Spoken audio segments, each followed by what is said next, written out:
Good evening and welcome to Omnibroslive. I'm Omnidog from Omnidog's Vault, joined as always by my co-host from Comics Guide 101, Lou, the fabulous Lou. How's it going, Lou? Hey now. Hey now. The chat's talking about Girl Scout cookies. Right on, man. The best cookies around. It's that time of year. It sure is. That's why Omar's not here, because he's busy dealing with Girl Scout cookies. Now, is he dealing out Girl Scout cookies or is he dealing with Girl Scout cookies? I don't know. That's a good question. That is a good question. If Dave K already has them, maybe Omar's passing them out. Yeah, because this is the time of year where they start handing them out, right? Yeah, I think so. I'm still on a diet, so I'm not eating them. What's the weight loss? I know you talked about it before, but you've lost quite a bit. 25, and I have 15 to go. Hey, good stuff, man. Right on, man. Good stuff. Now you've just changed your diet. You really haven't done any different exercises or anything like that. It's just a diet change. Correct. That's good. It's amazing how much weight you can lose once you start realizing what you're putting in your mouth and like. Yeah, shocking, actually. Yeah. Start realizing, wow, I'm eating a lot of junk food. I should probably stop, and the weight kind of just comes off after a bit. Yeah, that's exactly right. I was eating all kinds of crud. Jess, you know where I can get some amazing books from? Where's that? I don't know, but all that money that I used to spend on fast food, burgers, and chips and Cokes and things like that, where could I put that money into? You'd be wise if you bought collected editions at instocktrades.com, where you can get said collected editions for up to 50% off. Loyalty discounts add an extra 2% to that. Every quarter, there's an Omnibroslive discount code. Over $50 in an order gets you free shipping in the U.S., fabulous customer service, the best packaging around. That's instocktrades.com. That's right. The lovely people over at InStock Trades. Jess, before they were even our sponsor, we were fans of their product and how they delivered our books. And I can say I've never had a bad delivery in the multiple years that I've used them. No, that's true. Same here. Not a single package lost and not a single book broken from InStock Trades. No, I can't think of a single thing that's ever gone wrong. I do get mounds of packing peanuts sometimes, but I put them to good use. I recycle whenever I send books back out, so it's not a problem. Yeah, I use that too. I like the gray foam that they use inside of the packaging. I use that for when I send out books to other people that buy through the group or whatever it is. I find that to be kind of handy. Yeah, I do too. I save everything from them and reuse it. A lot of people in the chat talking about their inspirational weight loss stories, Jess. Wow, Omnipool lost 69 pounds in 3 months. Holy smoke. Wow. That's crazy, man. Yowza. You must have been really dedicated. That or you developed an eating disorder. Joe Chip, I lost 30 pounds by cutting carbs. Wow. Good job, man. A lot of people losing weight. All I eat is chicken breast, veggies, fish, lots of water. That's the way to go, man. Yeah, I'm pretty much on the paleo diet. That's pretty much all I do is plants and protein and coffee.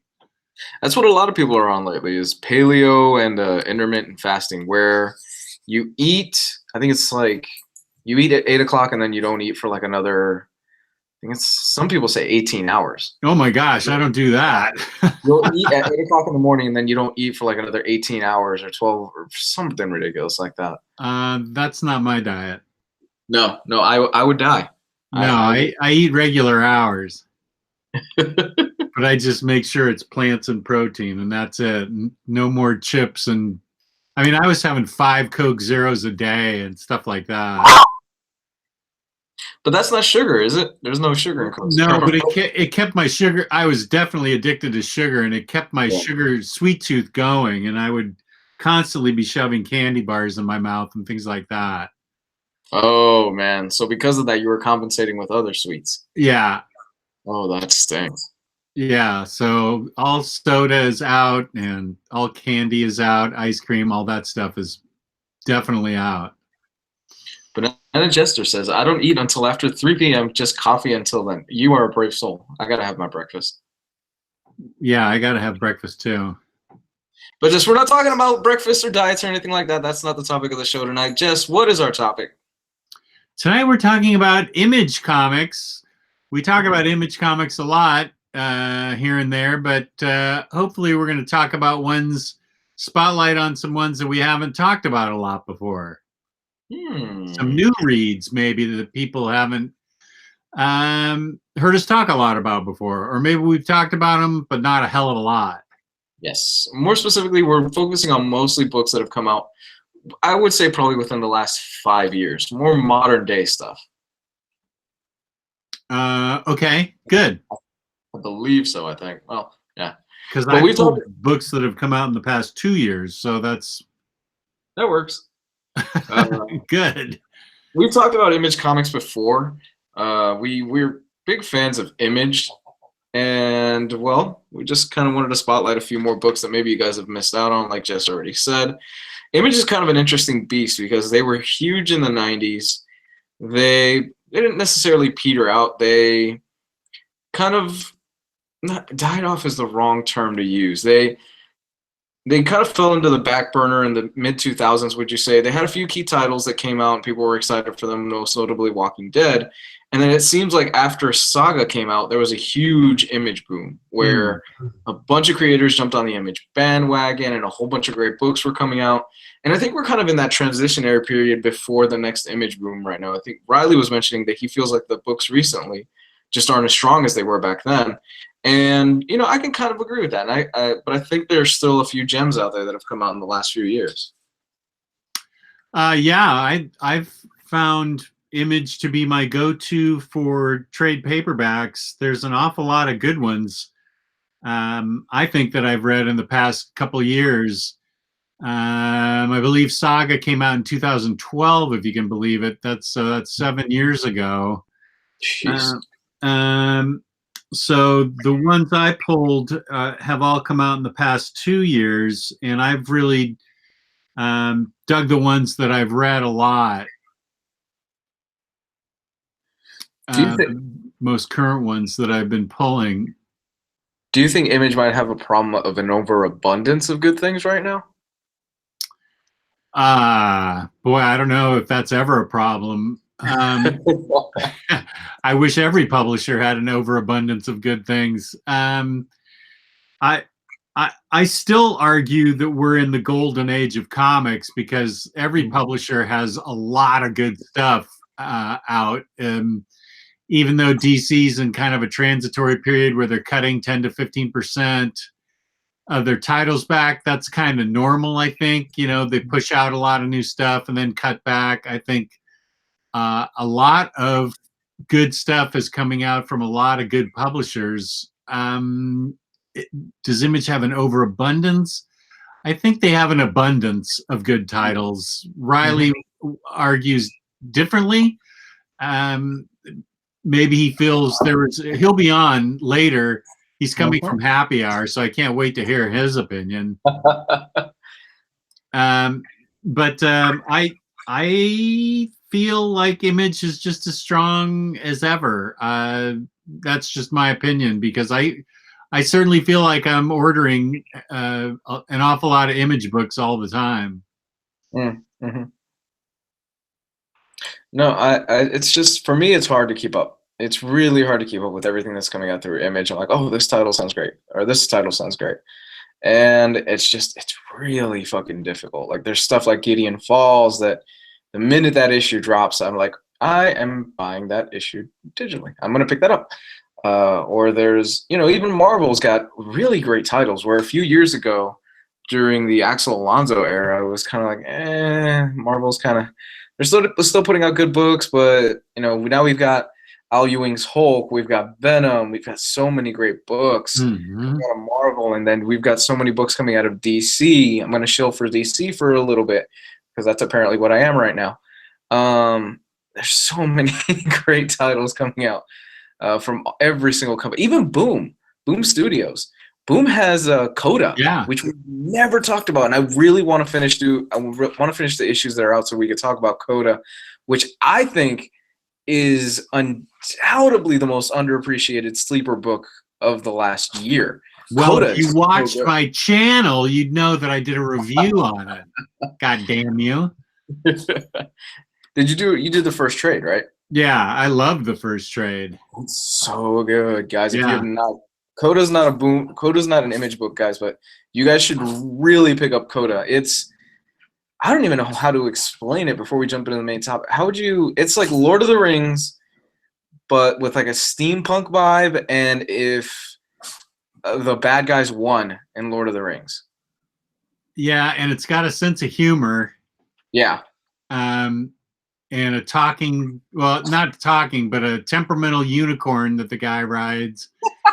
It's not a unicorn. Technically, it's not a unicorn. Okay.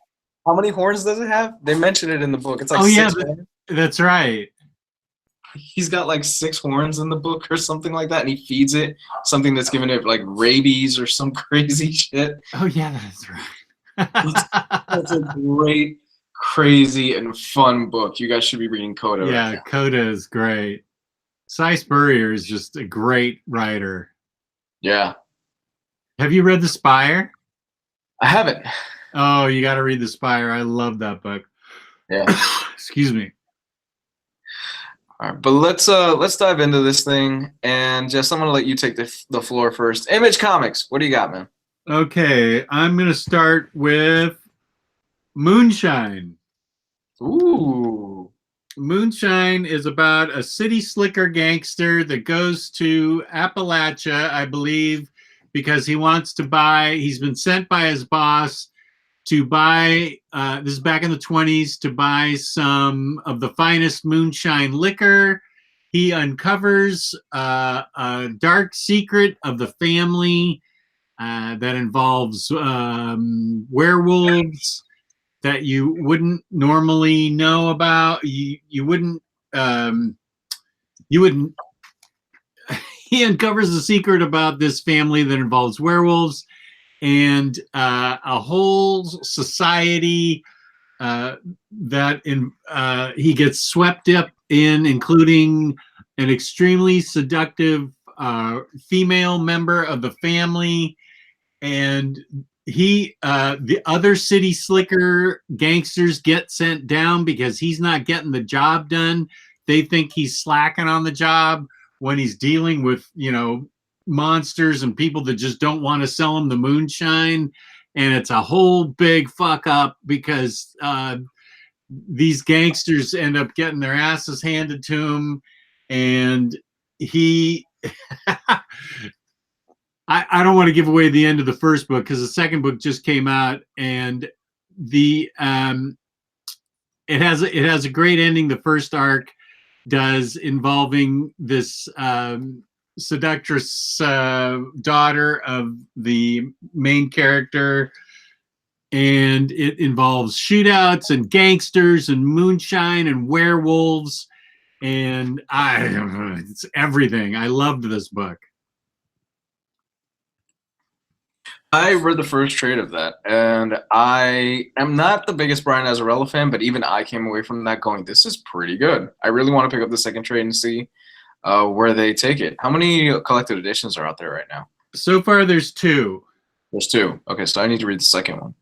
I really, really dig the concept of the city slicker comes to the bayou. Yeah. And he thinks he's gonna take care of a situation, handle it. And did you already mention what kind of the semi twist of the book is? The family are werewolves. Yeah. Well, I guess it's not even really a twist, but then the realization that he comes to that, oh shit, there's werewolves out here. Yeah. And the family that I'm talking to are like in the middle of this werewolf basically war, like dispute. It's a really good premise, and it's really cool. And if you're somebody that enjoys those kind of Al Capone gangster stories, you might dig this. Yeah, Daniel K in the chat says the second book finishes it off. So I've got the second book, so I need to read that. Oh, it does. It finishes off. Wow, I thought it was going to go longer than that. I thought so too. That's kind of disappointing. But I love Risso's art. And after Dark Knight, a true Batman story, where he did the art in that, which was so great, so great. And it really showed how strong of an artist he is. He really got to flex his muscles in that. I really dug the first volume of this, and I want to read the rest of it and see where it goes. Yeah, me too.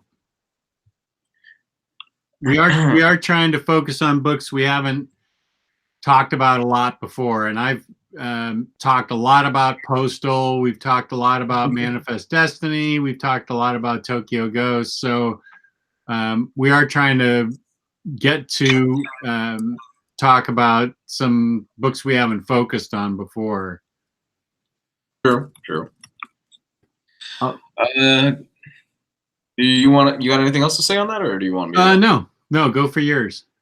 Okay, we've mentioned this particular book a few times, but I don't think we've ever done too big of a deep dive. My pick is Southern Bastards. Southern Bastards for me, when Jason Aaron and Jason Latour get together, and because they're both doing other projects and everything, and it's left on a fucking cliffhanger from the last volume that came out. When they get together and they work on this project, it's just magic. Southern Bastards is fantastic. It's deep, Southern, just gangs, violent. I love the book. And Southern Bastards centers around Earl Tubbs, who he comes back to his childhood town to take care of some problems that are going on involving his family. I don't want to spoil too much. And he gets involved with the local mob boss, who happens to be the coach of the football team for the high school there. Needless to say, Southern Bastards has one of the most shocking endings to a first trade. Oh yeah, that I have ever read. Ever. Think the story is gonna go somewhere, and Jason Aaron puts the middle fingers up and he goes, "Nope, this is not where the story is going. I'm going to pull the rug underneath you." I remember reading the end of that trade going, that's not how this ends. That's not how this story is supposed to go. And he does give you a little bit of solace, and he leaves you with an epilogue that makes you go, oh, fuck, I can't wait for this. I cannot wait for this to proceed.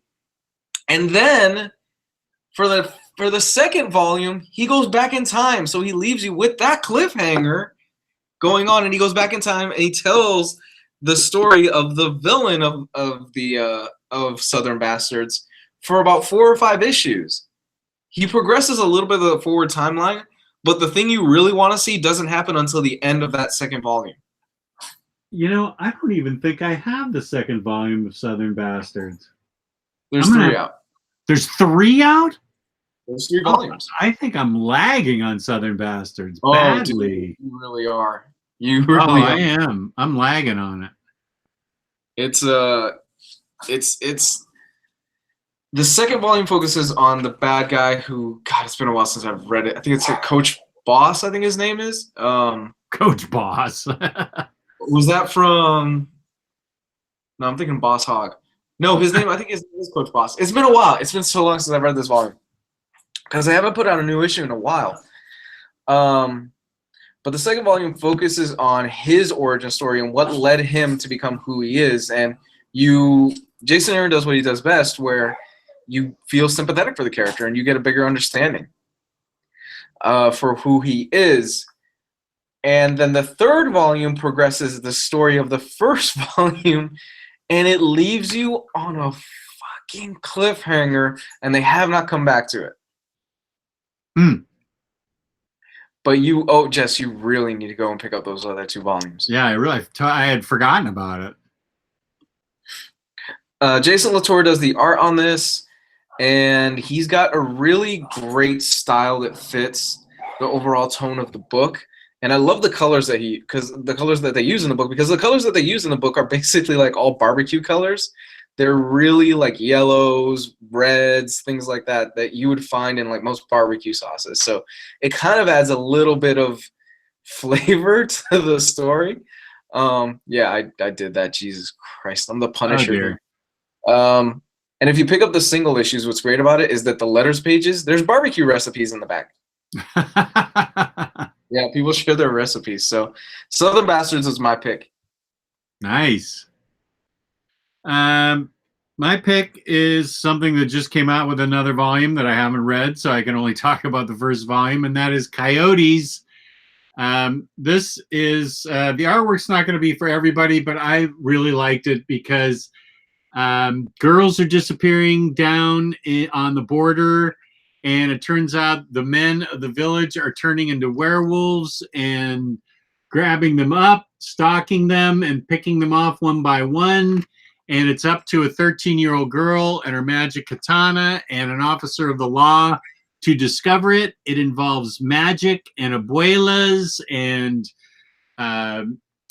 tribal magic, and it is really good.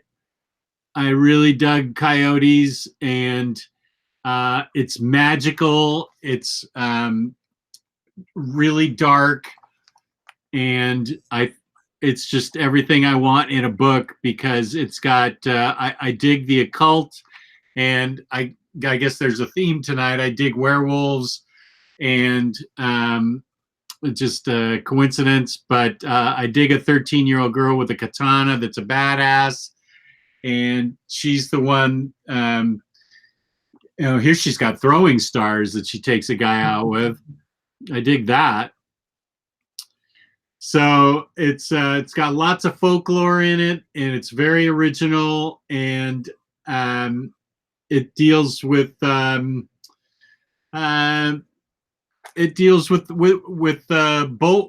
folklore in the best possible way, and I was very entranced with this book. I really dug Coyotes, and I got to read the second volume of it, like I got to read the second volume of Moonshine.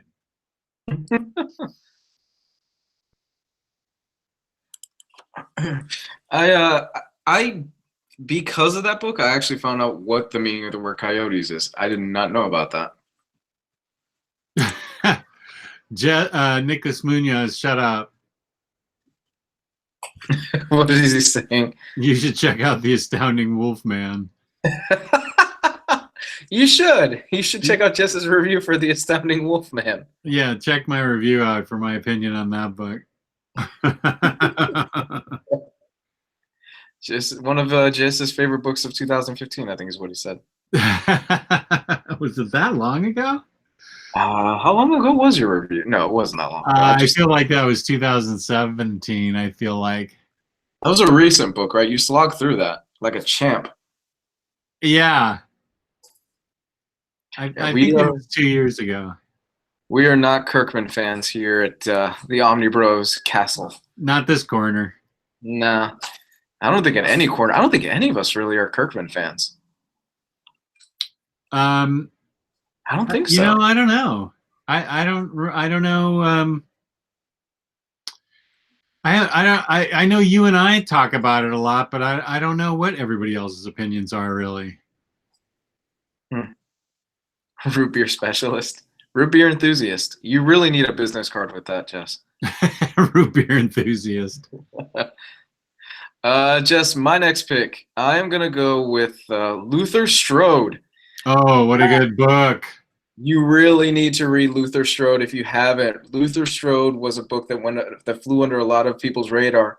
There's a collected edition of that, right? That collects all 3 volumes of it. Big, nice hardcover. Yes. Luther Strode tells the story of an everyday kind of dork / geek / whatever you want to call him, who he one day is reading comics and he looks in the back and he sees one of those old Charles Atlas ads. You remember those things where it's like, oh, no women like to do with a shrimp. Become a real man with these pills or whatever it is. And it shows up before and after, and the guy's like all jacked, and he's got like women around him and everything like that. You used to get those ads in old comics. He actually goes through with the Charles Atlas ad, and he develops superpowers. Luther Strode gets violent. Very, very violent. Extremely violent. and uncomfortable. There's a lot of stuff that happens to this poor guy once he does develop superpowers and he deals with it, and it's some pretty fucked up shit, but it's still a great read. I love Luther Strode. It's been a while since I've read that too. It's Justin Jordan is the artist, right? No, he's the writer. Justin Jordan's the writer. Yeah. Strange Talent of Luther Strode. Let me double check. Right. Art by Tradd Moore. Tradd Moore, who he went on to do the Ghost Rider series with the new Ghost Rider who... Hey, there he is. Are you talking about Luther Strode? We're talking about Luther Strode. Nice. I love Luther Strode. That was a good series. That was a good series. It was a short-lived series, unfortunately. It had Luther... 3 minis. Yes. Justin Jordan was the writer on it. Tradd Moore on art. Tradd Moore's art is great. I have not read his run on Ghost Rider, but I've heard his art is really good in that. I heard that run actually wasn't too bad. Are you okay, Ryley? You look like you're about to make a really bad. You look like you're making a really bad life decision right now. You keep looking to the sides. Yeah, I'm driving. This person was backing up, and I didn't want to make the bad decision to hit their car. Do some burnouts and donuts, Ryley. Were you all talking about how much Image sucks? No, we were going to leave that to you. Yeah, you're the negative person tonight. Oh, I get that job. Yeah, you get. It's usually me, but you get that job tonight. Were you being what was it, a DC sissy? I forgot what it was that. Oh my god, I forgot what it was. What was it? Fan sissy. Oh, I was a DC fan sissy. Yes, I'm a DC fan sissy who I have an unapologetic love for Dan DiDio for some reason. Hey, it happens. He's a good-looking guy. He is. You know, he's bald. You know, I'd date him. Beautiful. Yeah, he's bald and hey, bald is in, man. Where's Omar? I want to say all 15 of his names. That was impressive. So what have y'all talked about? I know I'm like 30 minutes late. I've talked about Moonshine and Coyotes, and Luis has talked about what? Southern Bastards and Luther Strode. Southern Bastards and Luther Strode. Cool. And we were just talking about how none of us like Kirkman books. Man, it sucks because I had so much fun reading The Walking Dead for like so long, and then it just like that series gets to the point where you're like it's just repeating itself, you know? And it's one of those things where you're like, this really did not need to go on for this long. No, it could have ended a while ago. I'm still reading it though. It's like if I've followed it for this long, I might as well keep going, you know? Are they still trying to find a home, or have they found a home yet? They've kind of found a home. Like they've been in the same place for a really long time. It's a community more than anything. Like there's a lot of houses. They don't really worry as much about like gathering food and stuff like that. It's weird because at some point like it's like the walkers take a far like back seat to every other threat. Mm-hmm. So you like it's almost like for a while I was like, oh shit, I didn't realize I hadn't seen a zombie in this zombie comic for a long ass time.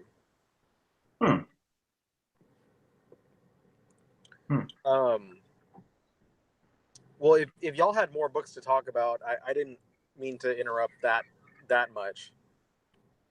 No, you're good, man. You're good. That's fine. We got a few other books we can talk about. Do you have any choices while you're on the phone and driving home? Do what?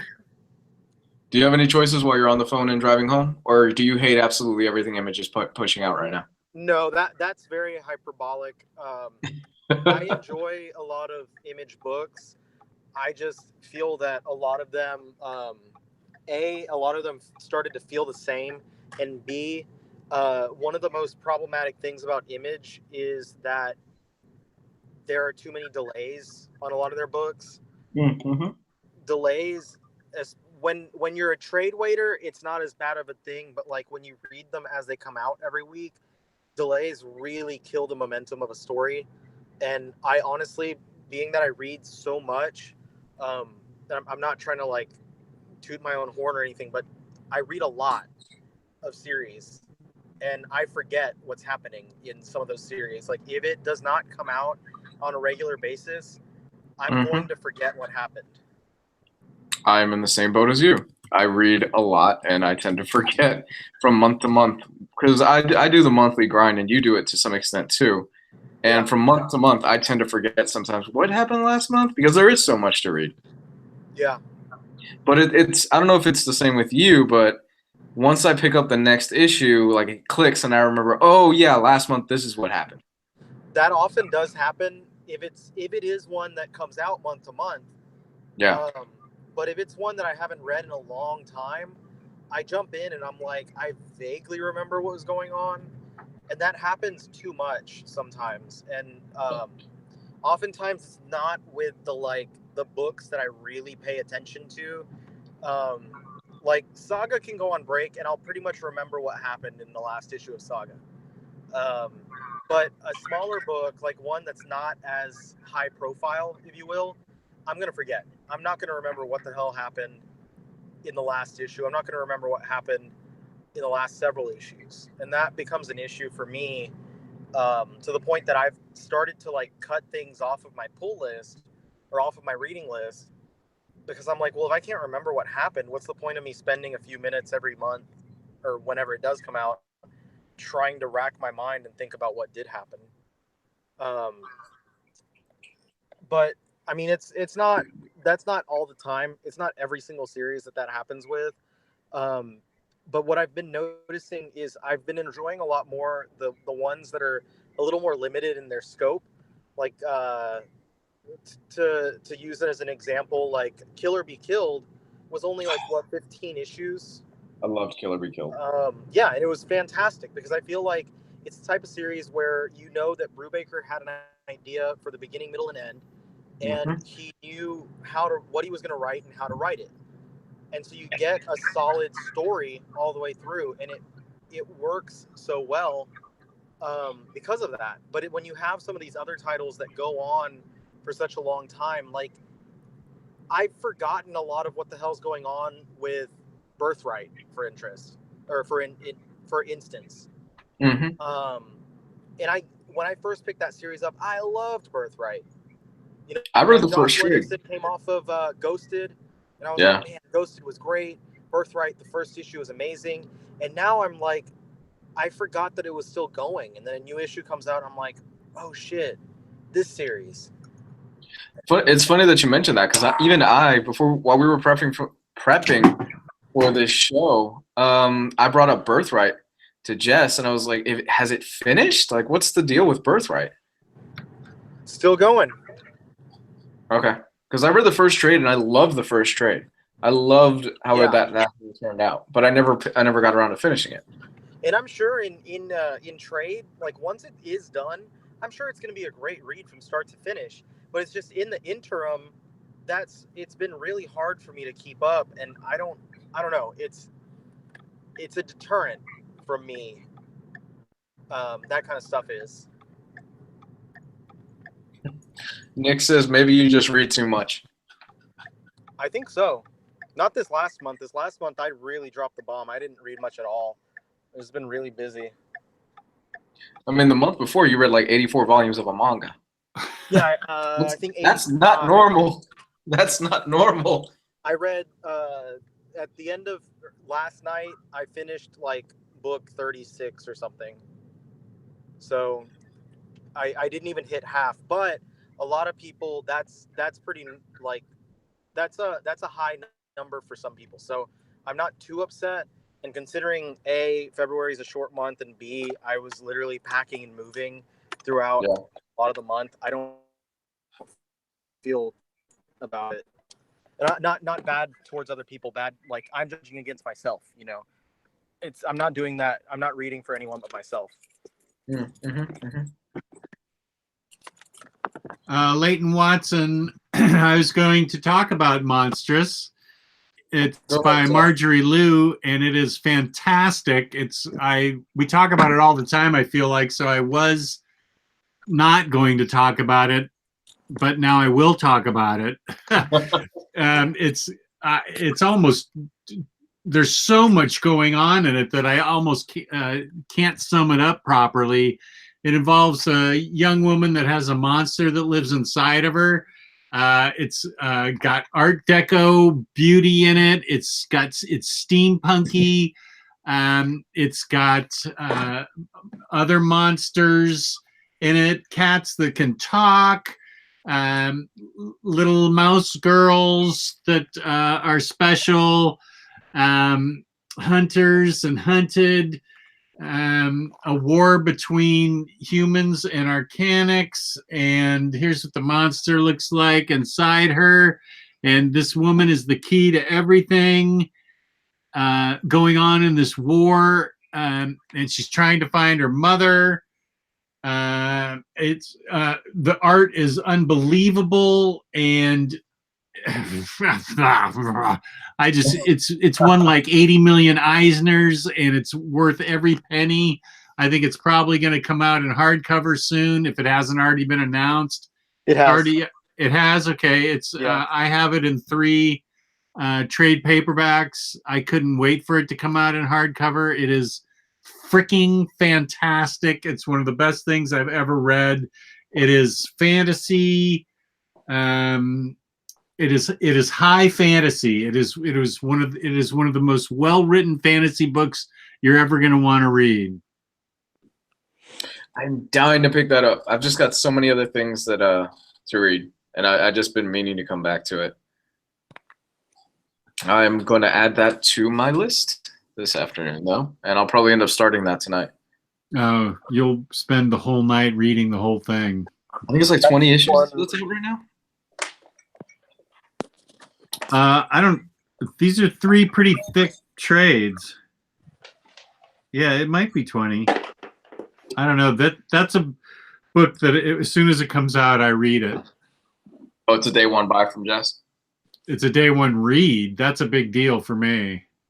Okay. Yeah, Monstrous is up to 20 issues right now. Okay. I need to pick that up. It's been, like I said, it's been on my to-read list along with, Jesus, so many other things. Yeah. That I'm trying to keep up with. Bitterroot, Black Science, Coda. God, so many books. The entire Bitterroot. What's Bitterroot? Bitterroot, I haven't started yet, but it's written by David Walker, and it's the Power Man and Iron Fist team. It's the same artist. And okay. I'm not exactly sure what it is because I still haven't read it yet, but it's got the Power Man and Iron Fist team, so I need to start that. Oh, okay. Because I really dug that run. And David Walker is, I think, one of my most, I think was one of the most underappreciated writers today. Yeah, you do mention him a lot. Yeah, he's starting his own publishing line pretty soon. Solid Comics. That's the name of it? I believe. Or that's your opinion? No. I think that's the name of the. I'm pretty sure that's the name of his comics line that he's starting. Marjorie. Freddie says he thinks that Marjorie Liu said she wants to end it at 50. That's a good run. That's a lot. We're not halfway there yet. Yeah, that's a good solid run for a comic. Usually, back in the day, an image book would last you 60 issues normally. About. Is that really Geo? What? Hey! There you Gio. go. It's a nice surprise. Hey, guys. We can actually see you and hear you. I know. The power of the internet. Do you have internet hooked up at your house? Yeah. Yay, Gio! Wow, the return of Gio. The wholesome bunch. What's up, man? Oh, man. It's been a stressful day, but it's good because I get to surprise you guys. Gio, we love you, man. Likewise. I have been waiting a year and 5 months Oh So my there you go. gosh. Quick, give us a review of Aquaman. There's a video on my channel on it, but yeah, people will say like it's cheesy or it's not up to par. It doesn't matter. I liked it. I had fun. I thought it was amazing. So there you go. Okay. Man, it's so glad to So have what you are we back. Oh man, it's great. I don't believe it. Like I'm thinking this is fake somehow. I don't know. But yeah, I wanted to surprise you guys. I posted that I didn't have the internet, but they installed it earlier. So you know, I was just cool, man. goofing around. Oh, you For, messed with us good. Now, Gio's been away from us for a while, so we might have gotten a few listeners in the meantime while you've been away in Atlantis. They So probably why don't don't know you- who the hell I am. Why don't you fill us in on who you are, man? I was the fourth Omnibro to join the team back in 2016, I think. I do reviews and unboxings over here in beautiful Puerto Rico. And thanks to the hurricanes and all that stuff, I was without a house, without internet, and without a whole lot of things. And, you know, it took a while, but everything gets sorted out. And I had to wait a year for the whole internet system to get up and running in my area specifically. Different areas had them near the ocean and all that stuff. So it took a while. Man, it has been long. Yeah, you were without a home for close to a year, right? I think it was supposed to be like 6 or 7 months, but shoddy construction workers and all that stuff pushed the project to like 9 months or something like that. So it took a little while. Oh, man. Well, we are definitely happy to have you here, man. Yeah, we sure are. It's totally different. Like it's weird because I had to spend a whole year just watching you guys. And whenever somebody made a mistake, I'm like, no, it's this one. I couldn't correct you guys, or I couldn't look up the info. It was painful. When I was doing the show, Omar wasn't even on the panorama, if you will. Now he's like the superstar. God bless him. Oh, I don't think he's a superstar. Well, maybe if he could pronounce stuff correctly. Yeah, he's the superstar of mispronunciation. That's true. Yeah. No, I thought, you know, if that was my last show in September 2017, Omar was a good replacement, in my opinion. But I'm back, so let's ditch that idea. So we're dumping Omar. Got it. No, he stays. He's staying. You know. So yeah, basically, I'm in here briefly. I'm not gonna be able to stay. I'm just testing the internet to see if I can talk to you guys, and it's working just fine. But unfortunately, I can't stay for now. But I will be back. I'll try to be on Sunday, Monday, Thursday, whatever. All the shows. I'll do like a whole marathon. You. So great to see you. Thank you. I love every one of you guys, and even the chat people, which I can't see them, but they're pretty cool as well. But they're all happy to see you too.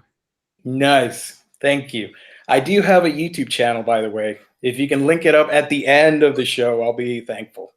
Of course, man. Just put the link in the Facebook chat, and we'll make sure it gets put in there, and we'll put it in the description too. Okay. Before I go, what's the topic again, so I can at least contribute something? Image Comics. Favorite Image Comics in the last few years. Oh, okay, that's easy. Invincible, simply because it's like a marriage of manga, anime, and comic books. It's Kirkman's best work, and I don't know. I think Image sort of needs like a renaissance, like a new wave, because I'm seeing what people are doing with like TKO publishing, and they're poised to maybe become like the new Image. Whereas Image books have been pretty stale as of late, in my opinion. But overall, Invincible and the Rick Remender books like Black Science, that kind of stuff, that I think those are my favorite. I think we're in the same book, Gio, in our feelings about Images kind of becoming a little stale. But if you're joining any of our shows, of course, I'm trying to put together the second manga show. So Manga Bros. yes, I'll try. I'll try to be on for a couple more minutes, sort of like quick cameos, Stan Lee style. yeah. Just for now. Don't worry about it. But give me like another week or so. I'll be on full time. Don't worry.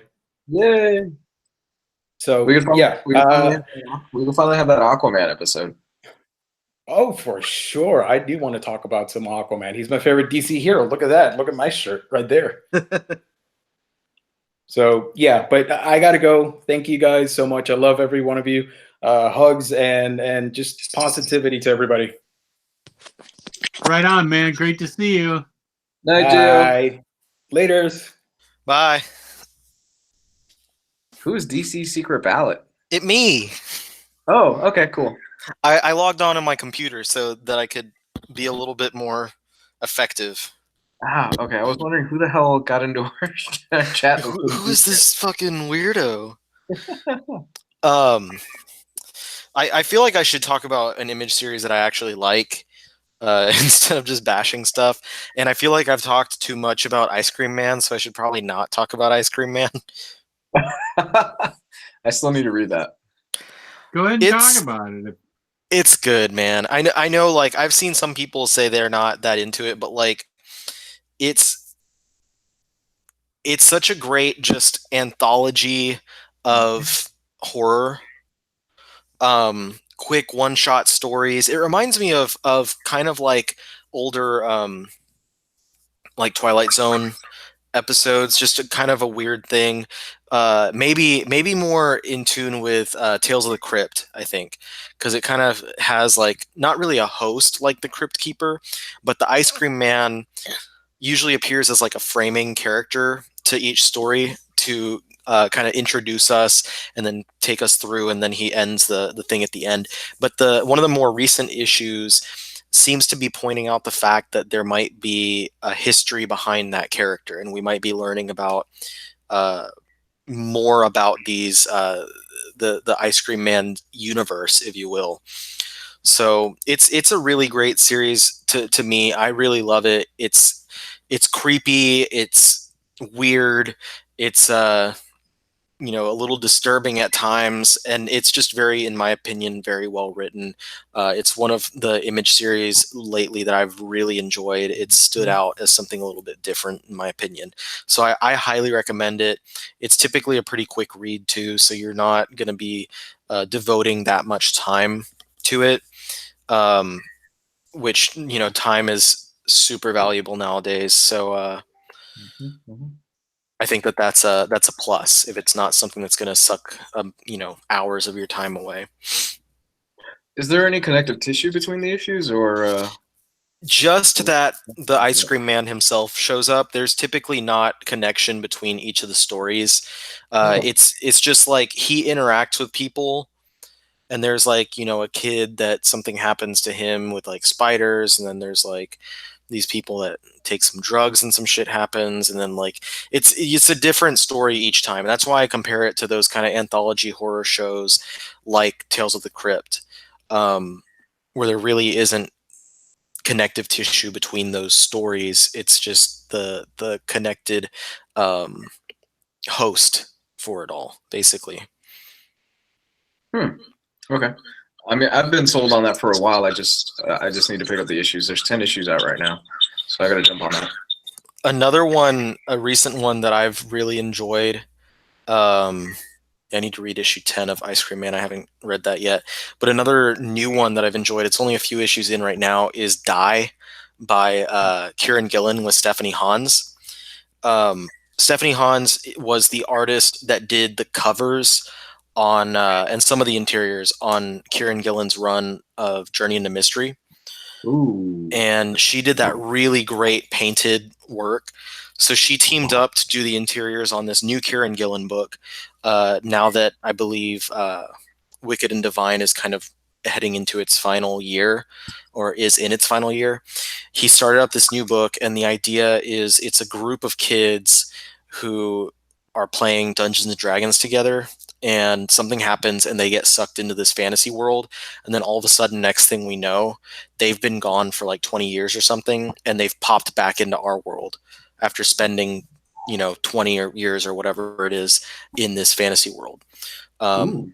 It's the first issue was super killer. It was a really great inaugural issue, and it's kind of slowly building what the story is and stuff, and kind of the mysteries behind what happened to these kids, what happened while they were out there, what happened in the real world, them becoming reacquainted in the real world, and people just being like, those are those kids that went missing however long ago. That series has been really great for the first few issues. I'm looking forward to reading more of it and seeing how it evolves. It's the type of series that I'm so upset at how great it is, because I know that I have to wait month to month to read it.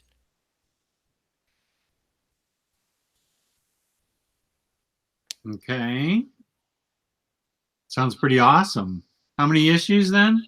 I think issue 3 is the most recent one. I could be wrong, but I think 3 issues. So there's not a trade out yet. Now, I've never been a huge fan of Kieran Gillen. I enjoyed his journey into mystery stuff. Wicked and Divine just didn't click for me for whatever reason. Do you think somebody like me would enjoy this? It's a very, very different story than Wicked and Divine, at least so far. Wicked and Divine, I think, focuses a lot more on almost like a pop culture type thing, whereas this one is more rooted in geek culture. Because Wicked and Divine, it's like these characters are, the gods are, in their appearance, they're based off of usually musicians and stuff, and a lot of the story behind it is having them interacting as they're like superstars, basically. So it kind of embodies them as those celebrities, is the way that I look at it. This one is like,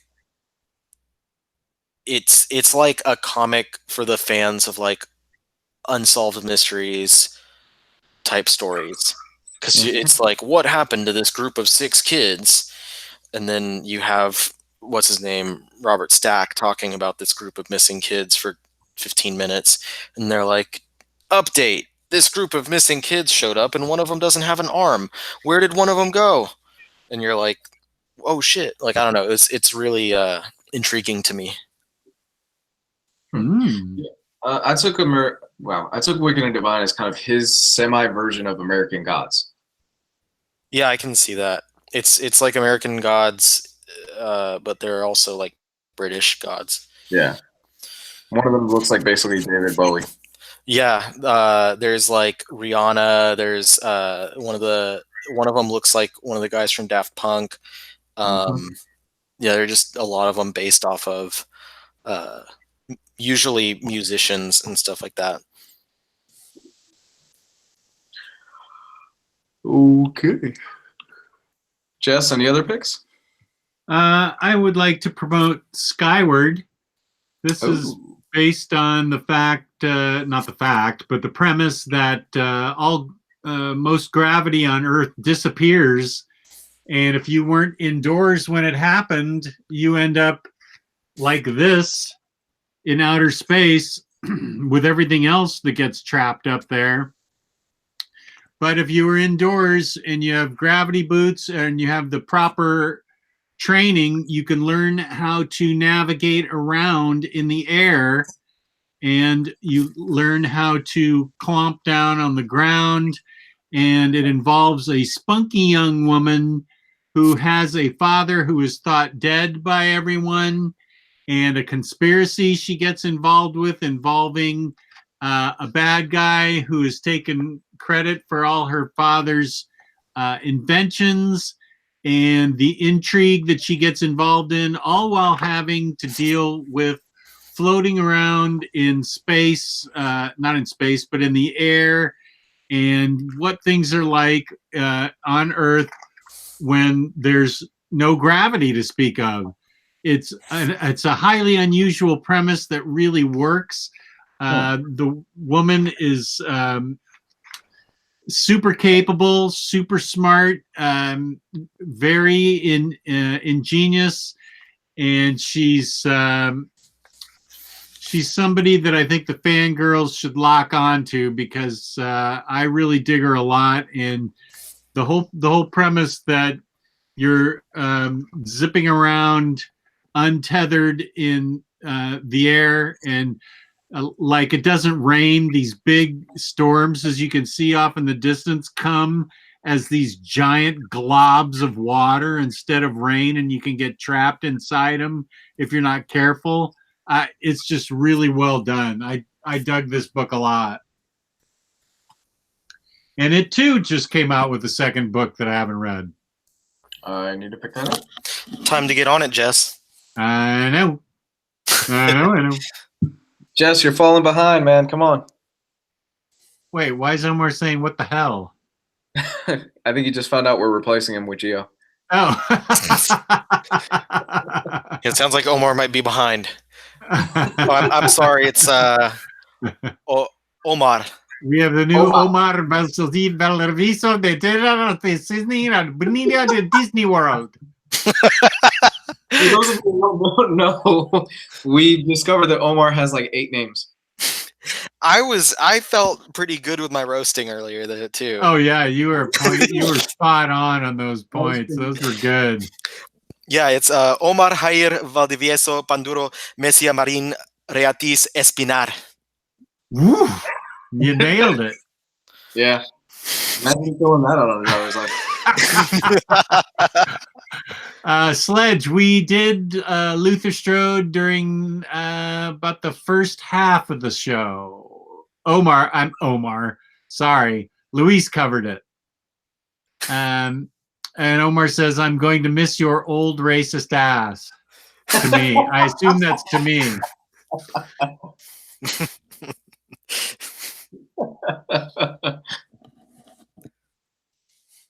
Oh my gosh. Are we still talking about comics? Do we even talk about comics anymore? We're talking about Omar's 95 names right now. His listing in the phone book, he has his own page.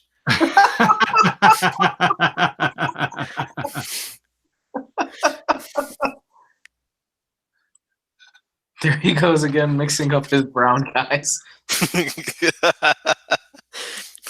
I think I have that Luther Strode hardcover that came out. It's got all 3 of the minis in it. Yeah, it's a great book. I think I bought it at a time where I probably shouldn't have bought it, but I was like, fuck, I need to buy it. It's so good. It is, and it is violent. It's like crazy over the top violent. Yeah, Dude, I love it. I love that kind of violence in comics. It's like, what? Like this isn't Image, but one of my favorite books that I read recently was Sullivan's Sluggers. So with James Stocco on art. Oh my god, that was so good. It's just like beating the shit out of monsters and stuff. God, that book was in Kickstarter hell for a while. That thing was a pain in the ass for them to develop. Yeah, when I saw that Dark Horse was putting out a copy of it, I was like, what the hell? This is great. Yeah. Yeah, no, Sullivan's Sluggers was fucking great, man. And Stocco's art is just insane. But he's not a monthly grind guy. He just cannot do the monthly grind. No. Speaking of Stocco, Dead Orbit coming out in hardcover this spring. I can't wait. Woo! I cannot. Even though like I shat talked on like him not being right for that series, I'm buying that shit. I don't give a fuck. You're getting it just for the art.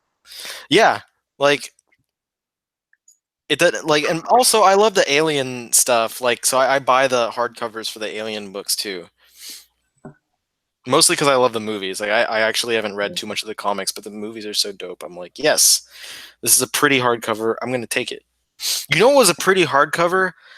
2 pretty hardcovers that I was not gonna pick up, and this means that I spent a lot of money on a whim.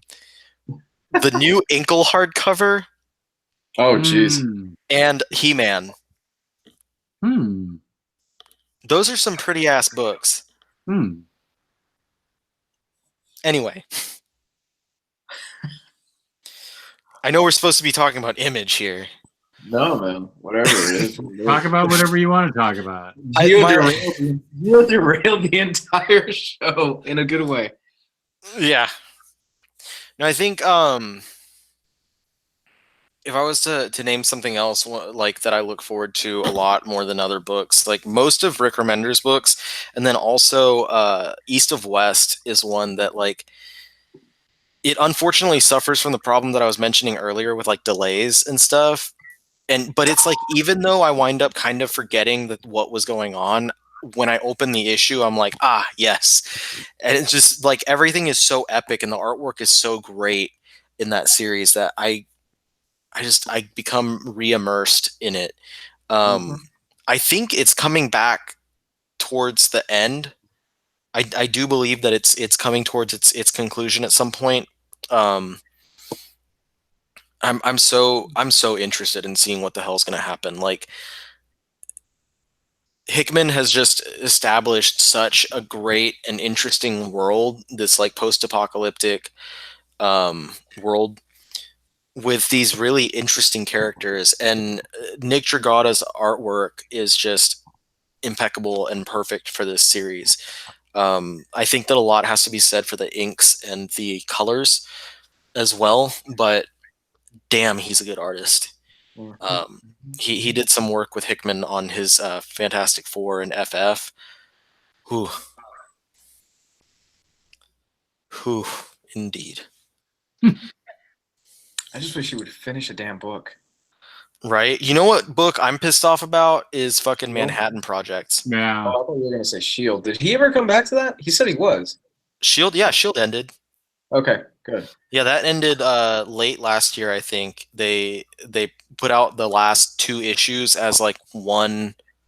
No, they put out the first 4 issues of the second miniseries as one thick thing just to get people caught up again, and then they released the last 2 issues. So that's done. There's a oversized hardcover for it now too. Yeah. I was Manhattan Projects was my favorite thing that he was putting out for a while. It was so good. It was so weird and so much fun. And then he just fucking stopped doing it. Yep. I'm like, Yeah. you honey dicked me, man. The first few volumes were fantastic from that book. I was hooked. I couldn't get enough. His revision, he does so many weird. Okay, actually, that's right on target because we can talk about Manhattan Projects. Yeah. Because for those of you that don't know, Manhattan Projects is Hickman's revisionist take on basically a whole bunch of weird shit that has happened in the United States and in the world, involving conspiracy theories and dark government and aliens, and it basically starts off with the Manhattan Project, which, for those of you that are aware, it was basically the creation of the nuclear bomb. That was a cover-up for the Manhattan Projects. The Manhattan Projects was a series of different experiments that they got Oppenheimer, they got Albert Einstein, they got a bunch of famous scientists to do like interdimensional experiments to fuck with reality, to basically just fuck shit up as much as possible. And it was brilliant. It was so fucking good. But he stopped doing the damn book. I think there was something that happened between him and the artist. God, what's his name? Nick Pitara. Yeah. And so they stopped working on it together because if you remember towards the end of what has happened so far, I think Langdon Foss started coming in a lot more frequently as an artist. So something happened, and because of the clash, they put it on hold for a while. And I've seen somewhere where someone's like, yeah, they're supposed to come back to it, but it's like it's been so long. I'm very depressed about it. I'm upset because it was great. It was such a fantastic series. I freaking loved Oppenheimer. Yes. Probably my favorite character in that book. I think there was an issue. It was like Infinite Oppenheimers or something. And God, I remember reading it for the first time too, because I had like a friend that was reading it in singles, and he told me like, dude, you need to read this series. It's so crazy. And so I picked up the first trade paperback, and immediately I was just immersed. I don't think I bought the singles. I think I just waited for trades to come out, but it was just such a great series. So I really do. I'm holding out hope that we will see it continued and concluded, because I think that they were in the latter part of the series. Yeah, so I mean, even though it's not done yet and it's on a hiatus or whatever's going on with it, I really recommend you. I mean, I think we all really recommend you guys to check out Manhattan Projects right away. It's fucking great. Yeah. I hope it's the type of thing that winds up being like Warren Ellis's Planetary, where like years down the road we finally get the conclusion and it's just satisfying as fuck. Because it's been a while with that before. It's been a while from when I read it, but they were building to something big. Yeah, they went places too. Like they like expanded the story outside of what was happening. Like it took a big left turn, and it looked like it was gonna like kind of come back together. Damn shame. Indeed.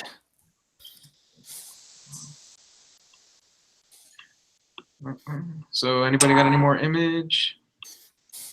I think that's it for me. We're running up to an hour, so I'm about getting ready to finish up. Oh, we have to give out the IST gift card. What? Yeah. We should have done it while Gio was on.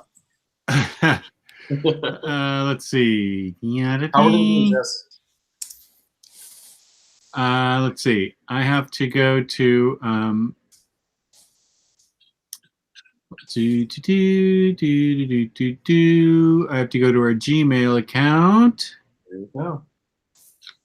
Okay. The question is, what is the serial number to Jess's personal jet? Okay, the IST gift card. I will take the first 25 people to send their email address that they use for their IST gift card. It can be anywhere in the world. You'll just have to pay for shipping, but you'll get a $50 IST gift card. I will use a random number generator. First 25 people, and the email address is omnibroslive@gmail.com. Please, peace and love, but only first-time winners. If you've already won, please don't enter. omnibroslive@gmail.com. You cannot win more than once. Please, and it can be worldwide, but you'll have to pay the shipping on the order. $50 gift card to omnibroslive@gmail.com. Send the email you use for your account at IST at instocktrades.com, where you can get up to 50% off your collected editions. Loyalty discounts add 2% to that. There's always there's always an OmniBros discount code every quarter. Over $50 in an order gets you free shipping in the United States, fabulous customer service, fabulous packaging. That's instocktrades.com. Okay. Whoa. Okay. Let's see. Okay. Well, I don't think we're at 25 yet, so you can keep on going in. Keep pumping them in. And I will do my, let's see. How many do we have so far? Whoops. Changed on me already. Did we already hit 25? Wow, that was quick. You guys are quick with that.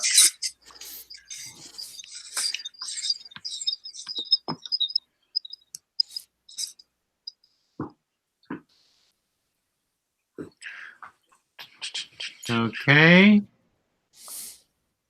Our numbers dropped, which probably means there were a lot of people that closed the window and just opened another window real quick.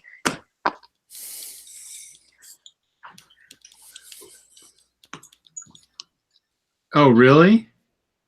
Huh? You think people did what now? I'm just joking around. Like, people closed their window real quick just to open up the Google email.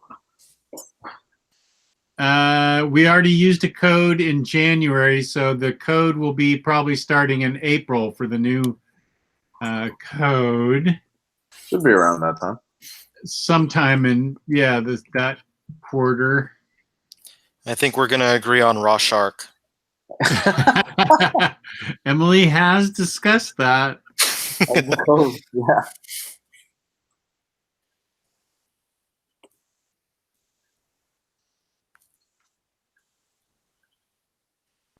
Okay. Do. 1, 2, 3. Can we email twice? It's only one email, right, Jess?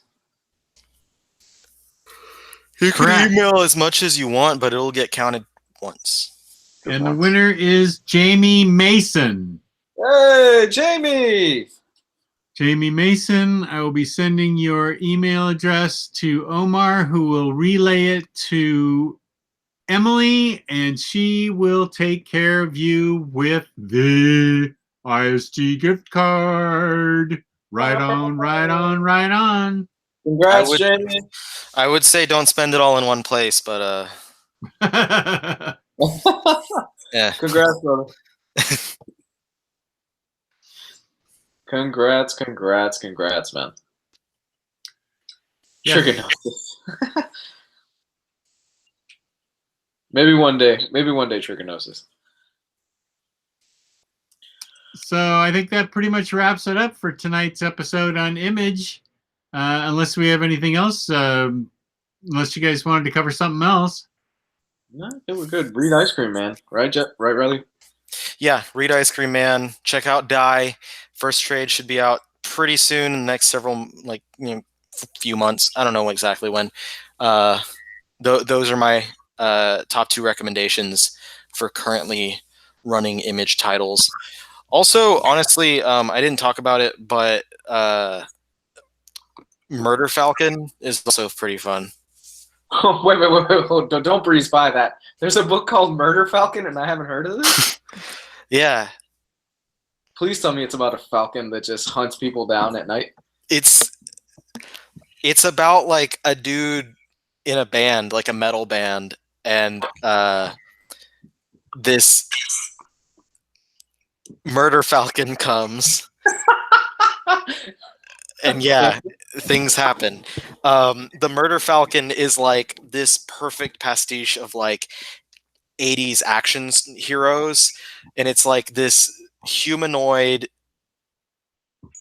bird with like, I think he has like a machine arm, and he's got a falcon head, and if I remember correctly, like a red bandana tied around his head. I'm downloading this tonight. I'm reading this tonight. Fuck Ice Cream Man. Uh-oh. Yeah, Murder Falcon.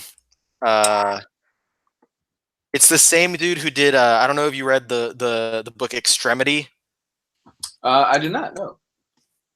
Daniel Warren Johnson. He did the series Extremity. But yeah, Murder Falcon Volume 1. If you look it up, it's got the Murder Falcon on the cover, and he's got like his big ass metal arm. He's got the red bandana. He's got cargo pants on, and then the kid is in the front playing guitar. So yeah. Let me look this up real quick. Oh, I need this book right now.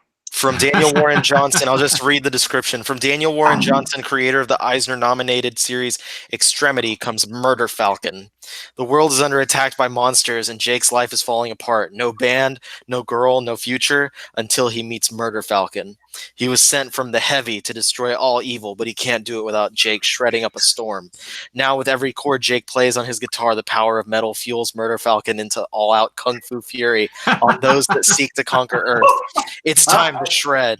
And it's like every member of the band, when they play, they have like another thing come out. Like I think one of them is like a mammoth. So when he like plays, this big mammoth comes out and attacks the monsters and stuff. It's fucking brutal. It's fucking amazing. Oh my god, some of these variant covers are badass too. There's a Pantera variant cover. I don't think I've seen that. But yeah, I recommend it. Let's see. There's only 5 issues so far.